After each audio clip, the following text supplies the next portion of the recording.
55 అప్పుడు 25 కంటే డబుల్ ఇచ్చినట్టేగా. ఇప్పుడు తెలుగుదేశం ఏమంటుంది, మీకు మొన్న 0.8% వచ్చింది అని చెప్పే ధైర్యం లేదు తెలుగుదేశం. అటువంటిప్పుడు ఎందుకు మాతో అంటారు.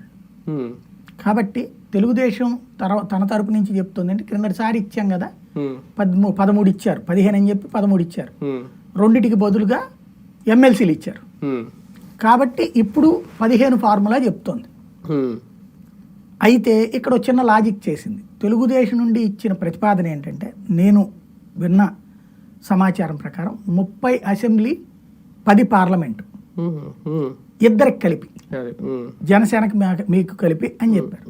దానికి జనసేన వదిలేసి మాకు ఇంత కావాలి, వాళ్ళు ఎంత అంటున్నారు, 6 నుంచి 8 పార్లమెంటు, 15 నుంచి 20 అసెంబ్లీ. వాళ్ళు 20 అడుగుతున్నారు అసెంబ్లీ, 20 అసెంబ్లీ, 8 పార్లమెంట్ అడుగుతున్నారు.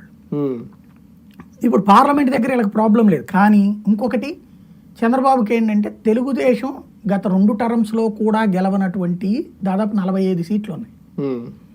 ఆ 45 సీట్లు వీళ్ళకి ఇచ్చేద్దాం అనుకున్నాడు ఆయన పొత్తుల్లో. వాళ్ళు అట్లా లేరు. ఇప్పుడు జనసేన గట్టిగా పట్టి వైజాగ్లో 4 తీసుకుంది, సిట్టింగ్ సీట్లు కూడా అడుగుతోంది. అదే సందర్భంలో తూర్పుగోదావరిలో 3 తీసుకుంది, అక్కడ సిట్టింగ్ సీట్ ఒకటి అడుగుతోంది. అట్లాగే